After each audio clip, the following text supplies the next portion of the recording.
Hello students. जो आज का हमारा टॉपिक होने वाला है वो है transportation in plants and excretion. ठीक है, तो आज हम लोग दो टॉपिक कवर करने वाले हैं। ट्रांसपोर्टेशन का जो मेन पार्ट था ट्रांसपोर्टेशन एनिमल्स, वो हमारा पूरा कंप्लीट हो चुका है। ठीक है, छोटा सा पार्ट बचता है ट्रांसपोर्टेशन प्लांट्स। क्योंकि वो वीडियो काफी ज्यादा लंबा हो रहा था तो हम लोगों ने सोचा था कि हम लोग इसे थोड़ा सेपरेट बनाएंगे। एक्सक्रीशन वैसे ही बहुत ज्यादा बड़ा नहीं है तो एक्सक्रीशन के साथ मर्ज करना काफी बेटर ऑप्शन था। ठीक है, शायद आप लोग देख रहे हैं कि मैंने काफी मेहनत करी है इस वाले वीडियो में, क्योंकि बच्चों को एक्सक्रीशन समझने में थोड़ा सा इशू होता है, तो मैंने डायग्राम्स काफी बनाने की कोशिश करी है। तो अगर आप लोगों को पसंद आए तो प्लीज सब्सक्राइब करो, लाइक करो, शेयर करो, जो भी आप लोगों को ठीक लगता है। ठीक है, टॉपिक स्टार्ट करते हैं। टॉपिक आता है ट्रांसपोर्टेशन इन प्लांट्स। तो प्लांट्स के ट्रांसपोर्टेशन में बात करते हैं कि जो प्लांट है उसको क्या क्या चीज की जरूरत होती है, क्या क्या चीज उसे चाहिए और क्या क्या चीज उसे निकालनी है। ठीक है, तो इसमें बात आती है सबसे पहले एयर की। तो एयर से जो प्लांट होता है वो क्या क्या लेता है? कार्बन डाइऑक्साइड लेता है। ठीक है, कभी कभी ऑक्सीजन देता है। ठीक है, और कभी कभी कार्बन डाइऑक्साइड भी देता है, डिपेंड उसकी नीड है। सॉइल की अगर हम बात करें तो नाइट्रोजन लेता है, फास्फोरस लेता है, मैग्नीशियम भी लेता है, आयरन भी लेता है। ये ऑलरेडी हम लोग पढ़ चुके हैं। ठीक है, जो जो उसको नीड है, जिस जिस मिनरल की नीड है तो सब कुछ लेगा। ठीक है, कैसे लेता है, क्या लेता है? ठीक है, आप लोगों को ट्रांसपिरेशन ट्रांसलोकेशन है जो मेन समझना है। क्लास 9 में आप ऑलरेडी जाइलम एंड फ्लोएम के बारे में पढ़ चुके हैं। जाइलम 4 पार्ट्स होते हैं, फ्लोएम के भी 4 पार्ट्स होते हैं। ठीक है, लेकिन यहाँ पर ज्यादा डिस्कशन नहीं हुआ है, सिर्फ दो पार्ट का डिस्कशन हुआ है कि जो जाइलम है वो यूज करता है वेसल्स को और ट्रेकीज को, और उसकी हेल्प से वाटर को ट्रांसपोर्ट करता है एंड वाटर में डिसॉल्व मिनरल्स को ट्रांसपोर्ट करता है। ठीक है, याद रखिएगा, जो मिनरल्स को ट्रांसपोर्ट करता है वो किसकी हेल्प से करता है? वाटर में डिसॉल्व करके करता है। जो जाइलम होता है उसमें एक और चीज ऐड करनी है, वो करनी है कि जाइलम आपका यूनिडायरेक्शन होता है, वो सिर्फ आपको डाउनवर्ड से अपवर्ड डायरेक्शन जाने में हेल्प करेगा। लेकिन अगर फ्लोएम की बात करते हैं तो जो फ्लोएम है वो फूड को ट्रांसपोर्ट करेगा सीड ट्यूब्स की हेल्प से, with the help of companion cells और कंपेनियन एडजेसेंट सेल्स की हेल्प से। एंड देन जो फ्लोएम आता है वो आपका यूनिडायरेक्शनल नहीं है, वो आपका डाउनवर्ड टू अपवर्ड भी जाएगा और अपवर्ड टू डाउनवर्ड भी जाएगा। तो होपफुली आपको जाइलम फ्लोएम क्लियर हो गया है। ठीक है, कि वाटर मिनरल का ट्रांसपोर्ट जाइलम हो गया एंड फूड का ट्रांसपोर्टेशन फ्लोएम की हेल्प से हो गया। जो नेक्स्ट टॉपिक आता है वो काफी इंपॉर्टेंट है। ठीक है, इसको आप इंपॉर्टेंट मार्क कर लीजिए, ट्रांसपिरेशन काफी बार पूछा जाता है। तो ट्रांसपिरेशन की बात करते हैं, मैं आपको डायग्राम से एक्सप्लेन करूंगा।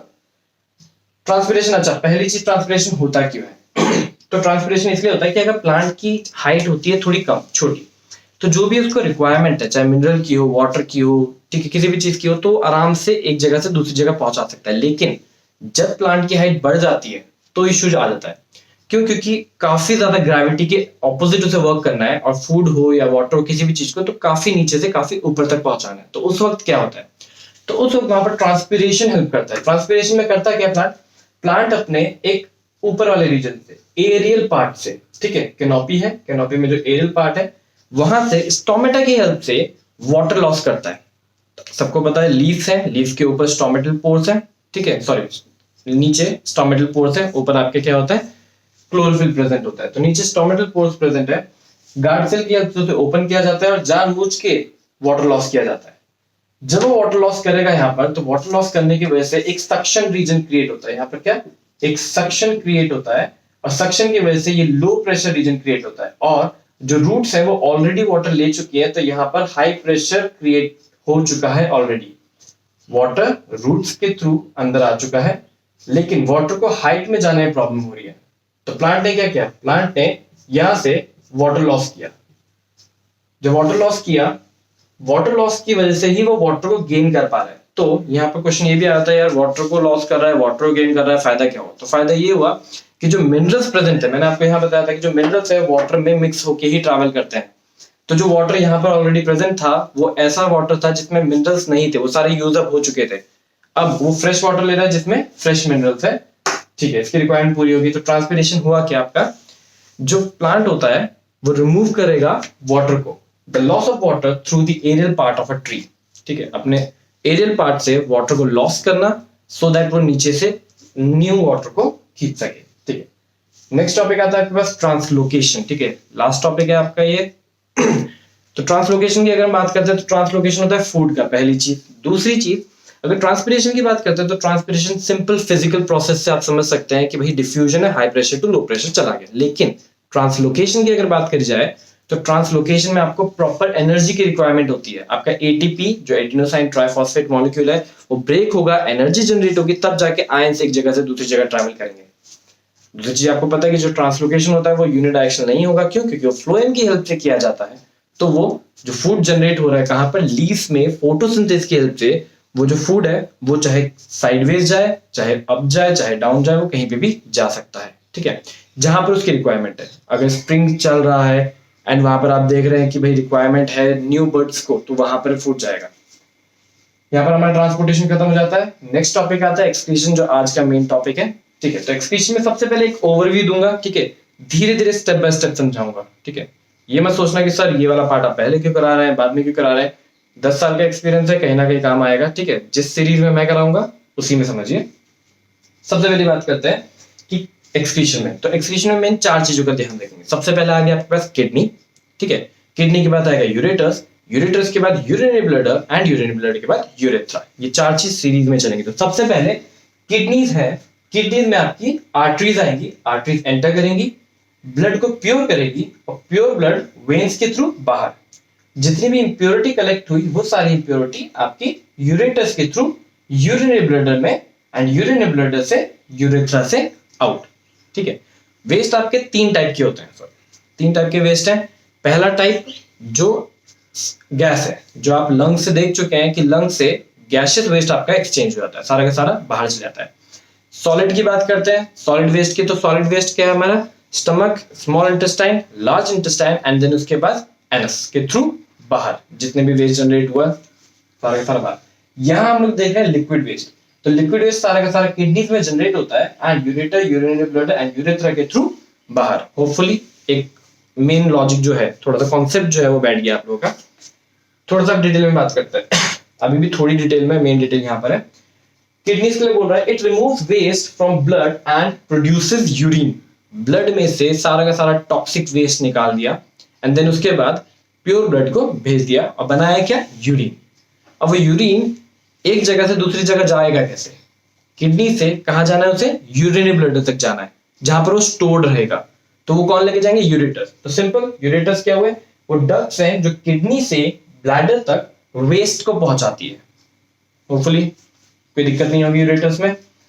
फिर बात आती है यूरिनरी ब्लडर में। अब यूरिनरी ब्लडर क्या है, ये मसल से बना हुआ होता है, ठीक है। अब मसल से बना हुआ है और मसल भी कैसी है, वॉलंटरी मसल, तो ये हमारे कंट्रोल में होता है। तो इसलिए बोला जाता है कि we can control the urge to urinate, ठीक है। यूजुअली आप अर्ज को कर सकते हैं, ठीक है, कंट्रोल कर सकते हैं। यूरिनरी ब्लडर मस्कुलर होता है, अंडर नर्वस कंट्रोल होता है एंड इट स्टोर्स यूरिन। तो होपफुली इसमें कोई दिक्कत नहीं है, जब तक आपको यूरिन पास नहीं करना तब तक वो यूरिनरी ब्लडर में स्टोर्ड रहेगा एंड देन यूरेथ्रा से जाएगा। तो यूरेथ्रा में भी ज्यादा इंफॉर्मेशन है, simple, urethra, urine pass through it, simple, ठीक है। थोड़ा सा और कॉन्सेप्ट में आगे बढ़ते हैं।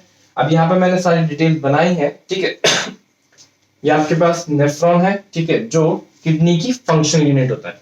लेकिन ये सब कुछ समझाने से पहले, ठीक है, मैंने आपको पहले ही बोला था कि मैं एक अलग सीरीज फॉलो करूंगा, मैं सीधा आपको हेमोडायलिसिस समझाऊंगा, ठीक है, क्योंकि बच्चों को हेमोडायलिसिस समझने में ज्यादा आसानी होती है एज कम्पेयर टू नेफ्रॉन। तो एक बार आप ये समझ लोगे तो यहाँ पर आप रिलेट कर पाओगे एंड ज्यादा अच्छे से समझ पाओगे। तो बात करते हैं हेमोडायलिसिस। सबसे पहली बात आती है कि डायलिसिस होता क्या है। तो अगर हमारी बॉडी में किडनी खराब हो जाती है, किडनी फेलियर हो जाता है, तो तब हमें डायलिसिस यूज करना पड़ता है, ठीक है। तो वो वीक में 1 बार भी हो सकता है, वीक में 2 बार भी हो सकता है। अगर आपका ज्यादा डैमेज है किडनी में तो 3 बार भी हो सकता है। क्यों? क्योंकि बॉडी में से वेस्ट निकालना बहुत जरूरी है। अगर वेस्ट नहीं निकलेगा तो इवन वो इतना लीथल होता है कि ऑब्वियसली सीधा आपकी डेथ ही हो सकती है, ठीक है। तो क्लियर है कि भाई किडनी अगर फेल है तो हेमोडायलिसिस कराना होगा, ब्लड में से इंप्योरिटी निकालनी है। कैसे निकालेंगे इंप्योरिटी? एक हमारे पास आप बोल सकते हैं एक ट्यूब्स का चेंबर होगा जहां पर ब्लड जाएगा, ठीक है। तो सबसे पहले हम देखेंगे कि ब्लड यहाँ पर जा रहा है, अंदर जो मेम्ब्रेन है ये सेमी परमेबल मेम्ब्रेन होंगी। सेमी परमेबल मेम्ब्रेन का मतलब क्या हुआ कि छोटे छोटे पोर्स प्रेजेंट होंगे। कॉन्सेंट्रेशन लेवल के हिसाब से हाई कॉन्सेंट्रेशन से लो कॉन्सेंट्रेशन मटेरियल मूव करेगा, ठीक है। तो हमारा ब्लड पहले अच्छे से डायरेक्शन देख लेना कि ब्लड जो जा रहा है वो देखिए यहाँ पर 3 मेम्ब्रेन है अलग अलग, उसमें गया, देन यहाँ पर गया, हर जगह क्या है फैल रहा है एंड देन यहाँ से निकल रहा है। मैंने कलरिंग करी कि रेड कलर के ये दिखा है एंड देन ब्लू कलर के, दैट मींस कि जो ब्लड आ रहा है ये क्या है अभी वेस्ट के साथ है। रेड और ब्लू कलर का कॉम्बिनेशन जहां पर भी दिखेगा वहां पर हर जगह मैंने कोशिश करी दिखाने की कि रेड कलर का ब्लड वो है जिसमें वेस्ट प्रेजेंट है एंड ब्लू कलर का ब्लड वो है जिसमें वेस्ट नहीं है, ठीक है। ऑक्सीडेंटेड डीऑक्सीडेंटेड मत सोचना, थोड़ा बहुत सोच सकते हो, कॉन्सेप्ट एसोसिएट कर सकते हो उसके साथ, लेकिन प्रॉपरली बस इतना सोचना कि वेस्ट है या वेस्ट नहीं है। ब्लड की बात करते हैं, ब्लड एंटर कर रहा है, सेमी परमेबल मेम्ब्रेन है, ब्लड यहां से प्योर होके निकल रहा है, blood in blood out. Semi permeable membrane भी मैं बता चुका हूं आपको कि सेमी परमेबल मेम्ब्रेन है, छोटे छोटे पोर्स होते हैं सो दैट ब्लड में से जो इंप्योरिटीज है वो ट्रैवल कर सके। लेकिन ट्रैवल कहां करेगी? तो यहां पर देखिए, यहां पर दो जार है आपके पास, एक है आपके पास पहला जो एंटर कर रहा है यहां से ऐसे, और एक है जो यहां से निकल के ऐसे आ रहा है। तो यहां से हम डाल के रहे फ्रेश डायलिसिंग सॉल्यूशन डाल रहे हैं, ठीक है, यहां से हमने फ्रेश डायलिसिंग सॉल्यूशन डाला एंड वो सारी इंप्योरिटीज लेके यहां पर आ जाता है, यहां कलेक्ट हो रहा है, तो ये पूरा फिल्ड है। देन उसके बाद ये धीरे धीरे करके भर रहा है डायलिसिंग सॉल्यूशन विद वेस्ट, तो सारा का सारा वेस्ट डायलिसिंग सॉल्यूशन के साथ यहां पर आ जाता है। अब होता कैसे? सबसे पहली चीज जो आपको समझनी और याद करनी है वो ये कि जो डायलिसिंग सॉल्यूशन का ऑस्मोटिक प्रेशर है, ठीक है, डायलिसिंग सॉल्यूशन का जो ऑस्मोटिक प्रेशर है वो इक्वल होता है किसके? ब्लड के। जो ब्लड का ऑस्मोटिक प्रेशर है, ऑस्मोटिक प्रेशर क्या हुआ? तो ऑस्मोसिस पता है, ठीक है, डिफ्यूजन के जैसा होता है, लेकिन ऑस्मोसिस के वो वाटर के केस में होता है। तो ऑस्मोटिक प्रेशर होता है कि हाई प्रेशर लो प्रेशर होता है, जहां पे भी हाई प्रेशर होगा वो हाई से लो की तरफ मूव करेगा। तो हमने एक ऐसा डायलिसिंग सॉल्यूशन लिया है जिसका ऑस्मोटिक प्रेशर ब्लड की तरह है। क्लास 9 में आइसोटोनिक सॉल्यूशन आपने ऑलरेडी पढ़ा है। आइसोटोनिक सॉल्यूशन क्या होता है? जिसमें दोनों का कॉन्सेंट्रेशन लेवल या प्रेशर लेवल एक है, तो कोई भी मटेरियल लेफ्ट टू राइट या राइट टू लेफ्ट मूव नहीं करेगा। यहाँ पर हाई लो है ही नहीं, या तो दोनों लो है या तो दोनों हाई है, तो आइसोटोनिक सॉल्यूशन की तरह वर्क करेगा। तो ब्लड और डायलिसिंग सॉल्यूशन का ऑस्मोटिक प्रेशर सेम होने की वजह से होगा क्या? जो सेमी परमेबल मेम्ब्रेन है उसमें से ना तो ब्लड निकल के डायलिसिंग सॉल्यूशन में मिलेगा और ना ही डायलिसिंग सॉल्यूशन में से जो डायलिसिंग सॉल्यूशन है वो ब्लड के अंदर एंटर कर पाएगा। क्यों? क्योंकि आइसोटोनिक सॉल्यूशन है। जब प्रेशर डिफरेंस नहीं है तो कोई भी चीज इधर से उधर ट्रैवल नहीं करेगी। लेकिन हमारे ब्लड में वेस्ट होता है और डायलिसिंग सॉल्यूशन में वेस्ट नहीं होता। अब इससे फायदा क्या मिला? जो ब्लड है उसमें हाई कॉन्सेंट्रेशन ऑफ वेस्ट है, लेकिन डायलिसिंग सॉल्यूशन में लो कॉन्सेंट्रेशन ऑफ वेस्ट है। तो उससे फायदा क्या मिला? हाई कॉन्सेंट्रेशन से लो कॉन्सेंट्रेशन क्या ट्रैवल करेगा? वेस्ट। दूसरी चीज सेमी परमेबल मेम्ब्रेन होती है, छोटे छोटे पोर्स होते हैं। तो जो ब्लड होता है, प्लाज्मा है, आरबीसीज है, इनका साइज भी थोड़ा बड़ा होता है, तो ये निकल ही नहीं पाते। दूसरी चीज कॉन्सेंट्रेशन का लेवल का हमने ऑस्मोटिक प्रेशर का ध्यान दे लिया, तो जितना भी वेस्ट है वो इन सेमी परमेबल मेम्ब्रेन से कहां चला जाएगा? बाहर चला जाएगा। तो सारा का सारा वेस्ट निकल गया, और जब ये वेस्ट निकला तो ये डायलिसिंग सॉल्यूशन में मिक्स हुआ और मिक्स होके यहाँ पर कलेक्ट हो गया। तो आपके पास फ्रेश भेजा था, सारा का सारा वेस्ट जनरेट हो गया। जो ब्लड भेजा था जिसमें इंप्योरिटी प्रेजेंट थी, जो वेस्ट प्रेजेंट था, वो सारा का सारा वेस्ट निकल गया और प्योर ब्लड आप बोल सकते हो कि यहाँ से ट्रैवल करके बॉडी के अंदर, तो बॉडी से ब्लड लिया जाता है और बॉडी को कंटिन्यूअसली ब्लड दिया जाता है। इस तरीके से आप बोल सकते हैं आर्टिफिशियल किडनी का काम करता है। आपकी किडनी खराब होगी तो आप इन किडनीज का यूज करते हैं, हॉस्पिटल में जाते हैं, 4 to 5 आवर्स का प्रोसीजर होता है, वो फॉलो अप करते हैं, वो हो जाता है।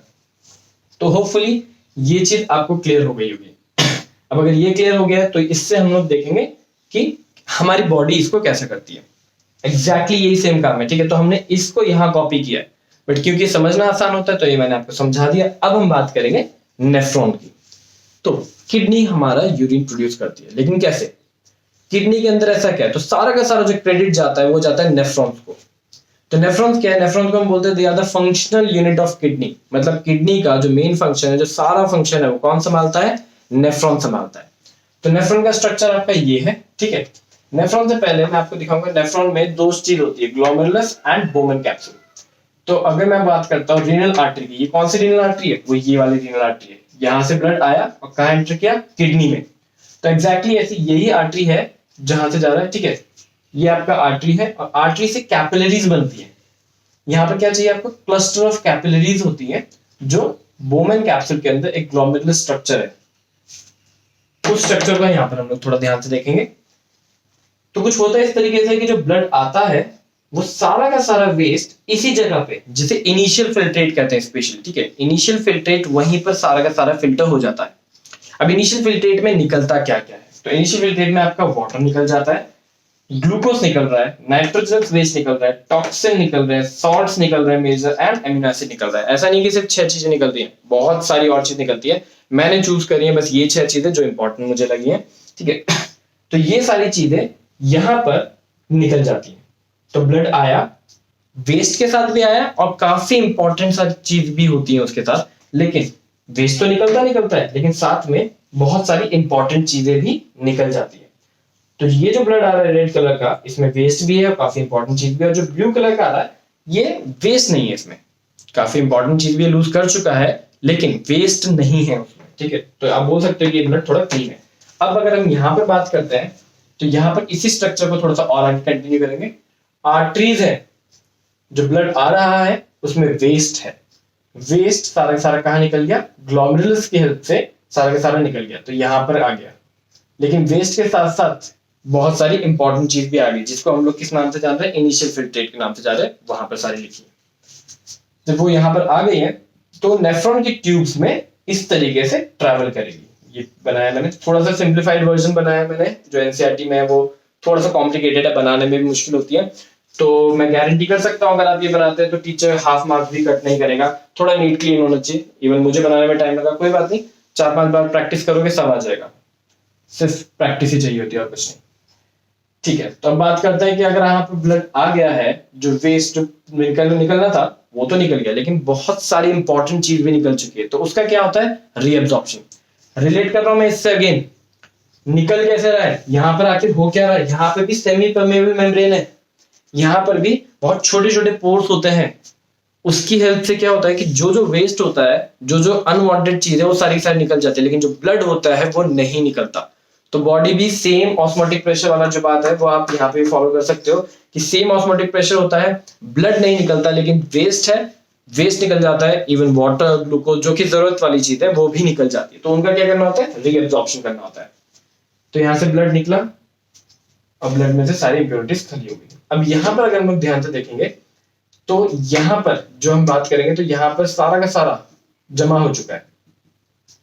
यहां से जब वायर आई, सॉरी जब आपकी ट्यूब्स आई, वेसल्स बोल सकते हो, डक्ट्स बोल सकते हो, तो जब ये आई यहां से इन दोनों का कुछ क्लस्टर फॉर्म होता है। किन किन का, एक तो नेफ्रॉन्स की ट्यूब्स होगी और दूसरी होगी आर्टरीज, ठीक है, सॉरी कैपिलरीज। ये जो कैपिलरीज आ रही है ये दूसरे में एक दूसरे में कुछ इस तरीके से मिली हुई होती है। मैक्सिमम सरफेस एरिया उनका कोशिश होता है कि वो एक दूसरे के कांटेक्ट में रहे। कांटेक्ट में क्यों रहे, क्योंकि यहाँ पे भी सेमी परमेबल मेम्ब्रेन है, लेकिन यहाँ पर वो वेस्ट नहीं दे रही है, जो जो चीज उसने एक्स्ट्रा दे दी है ब्लड ने ऑलरेडी, वो उस चीज का रीअब्जॉर्प्शन कर रहा है यहाँ पर।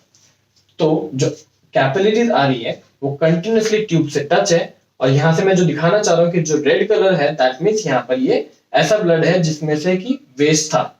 अब यहाँ पर जो ब्लड है, ये जो ब्लड आ रहा है, ये जो सारे के सारे जा रहे हैं, इसमें वेस्ट नहीं है लेकिन ये बहुत सारी अपनी जरूरत की चीजें खो चुका है, उसको रीअब्जॉर्ब करना जरूरी है। तो जब वो उनको रीअब्जॉर्ब करता है, कहां से, ट्यूब से, तो एब्जॉर्ब करने के बाद जो ब्लड जा रहा है ये ब्लू कलर का, ये बिल्कुल परफेक्ट ब्लड है, जिसमें ब्लड तो है ही बट ग्लूकोज हो गया, एमिनो एसिड्स हो गए, सॉल्ट हो गया, वाटर हो गया, जो जो इंपॉर्टेंट चीज थी वो सारी की सारी रीअब्जॉर्ब हो चुकी है, एंड रीअब्जॉर्ब करके वो वेन्स के थ्रू हमारी बॉडी में दोबारा से एंटर कर जाएगा, ठीक है। अगर हम लोग स्ट्रक्चर को देखें तो रीनल आर्टरी आ रही है, ठीक है, आर्टरी आ गई, और रीनल वेन है जो प्योर ब्लड को लेके जा रही है। तो ये इम्प्योर ब्लड के साथ है, ये प्योर ब्लड के साथ जा रहा है। ग्लोमेरुलस वो जगह है जहाँ पे इनिशियल फिल्ट्रेट निकलता है, वो में कैप्सूल में होती है, ठीक है। लूप ऑफ हैनले हो गया, ठीक है, ज्यादा इंफॉर्मेशन नहीं पूछी जाती है।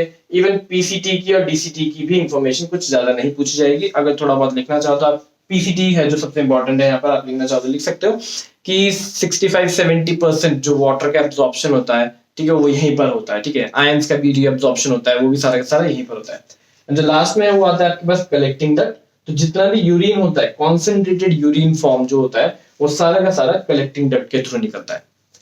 वाटर का जो रीअब्जॉर्प्शन मैंने बताया यहाँ पर, वाटर का रीअब्जॉर्प्शन डिपेंड करता है, ठीक है, किस चीज पे डिपेंड करता है, हमारी बॉडी के वाटर अमाउंट में। अगर हमारी बॉडी में ऑलरेडी काफी ज्यादा वाटर प्रेजेंट है तो हमारी बॉडी रीअब्जॉर्प्शन थोड़ा कम करती है, क्योंकि वो बॉडी में ऑलरेडी काफी प्रेजेंट है। बट अगर बॉडी को पता है कि बॉडी में थोड़ा कम वाटर की कॉन्सेंट्रेशन है, तो क्या करेगी, वो मैक्सिमम रीअब्जॉर्ब करेगी, एंड उस वक्त आपका यूरिन काफी कॉन्सेंट्रेटेड फॉर्म में निकलेगा, एंड उसका कलर क्या आएगा, थोड़ा येलोइश होता है, ठीक है, बाइल की वजह से। अगर वाटर ज्यादा निकलेगा तो उसका थोड़ा सा लाइट कलर हो जाएगा, डाइल्यूट हो जाएगा, लेकिन अगर कॉन्सेंट्रेटेड निकलेगा तो बहुत ऑब्वियस है वो डार्क येलो निकलेगा। तो कभी कभी आप देखते हैं आपके यूरिन का कलर डार्क येलो होता है, कभी लाइट येलो होता है। तो डिपेंड करता है कि वाटर कितना रीअब्सॉर्ब हुआ है। होपफुली आपको ये नेफ्रॉन क्लियर है, ठीक है। दोबारा एक बार बता रहा हूँ, ये जो डायग्राम है इसमें ब्लड आ रहा है, क्लीन ब्लड जा रहा है, यूरिन फॉर्म होकर यूरेटर से यूरिन ब्लड एंड यूरेथ्रा से निकल रहा है। जैसे ही ब्लड यहाँ से आता है तो आते साथ फंक्शनल यूनिट होती है नेफ्रॉन्स की, वो नेफ्रॉन्स में एंटर करता है। एंटर करने पे सारा का सारा ब्लड वो यहाँ से ब्लड में से इम्प्योरिटी और इम्प्योरिटी के साथ साथ काफी इंपॉर्टेंट चीज भी रिलीज करता है। रिलीज करने के बाद यहाँ से ब्लड जाता है और यहाँ पर पूरा रीअब्जॉर्प्शन प्रोसेस होता है। ठीक है, अब जो मैंने डिटेल्स लिखी है उस पर थोड़ा सा ध्यान कर लेते हैं।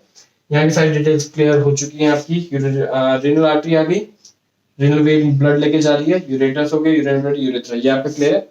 अब आ रहे हैं यहाँ पर रीअब्जॉर्प्शन पे कि आखिर रीअब्जॉर्प्शन किस किस चीज का होता है। तो मेजरली रीअब्जॉर्प्शन ग्लूकोज का होगा, वाटर का होगा, एमिनो एसिड का होगा और सॉल्ट का होगा। तो इन सारी चीजों का रीअब्जॉर्प्शन होगा क्योंकि बॉडी को इन चीज की रिक्वायरमेंट होती है। ठीक है, तो डायरेक्ट क्वेश्चन ये भी आता है कि भाई इनिशियल फिल्ट्रेट में क्या क्या चीजें निकलती है। रीअब्जॉर्प्शन तो बहुत इंपॉर्टेंट चीज है जो पूछी जाती है। रीअब्जॉर्प्शन कितना होता है, अगर मैं बात करूं आपसे, जो हमारी किडनी है वो एक दिन में 180 लीटर इनिशियल फिल्ट्रेट निकालती है। ये मत सोचना, कंफ्यूज मत होना कि 180 लीटर वो प्योर कर रही है या ले रही है एंड देन उसमें से फिल्टर कर रही है, नहीं, 180 लीटर वेस्ट निकाल देती है। तो क्या हम 180 लीटर यूरिन करते हैं या निकालते हैं? नहीं।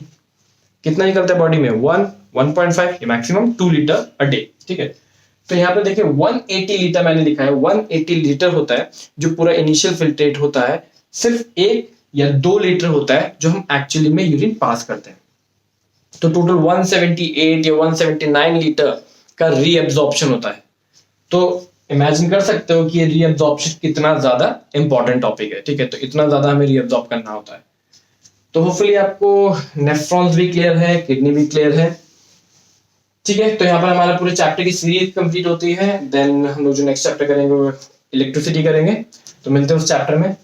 अगेन बोलूंगा, मेहनत काफी लगती है। अगर आपको लगता है कि आपको समझ में आया है टॉपिक तो प्लीज सब्सक्राइब करो, शेयर करो अपने फ्रेंड्स के साथ। आप नॉर्मल भी शेयर कर सकते हो या फिर बता सकते हो जो भी पढ़ना चाहे, इवन पुराने टॉपिक्स भी हैं। ठीक है, सारे चैप्टर्स कवर करेंगे हम लोग ऑनलाइन सीरीज में अपनी, तो फॉलो करिए। ठीक, थैंक यू।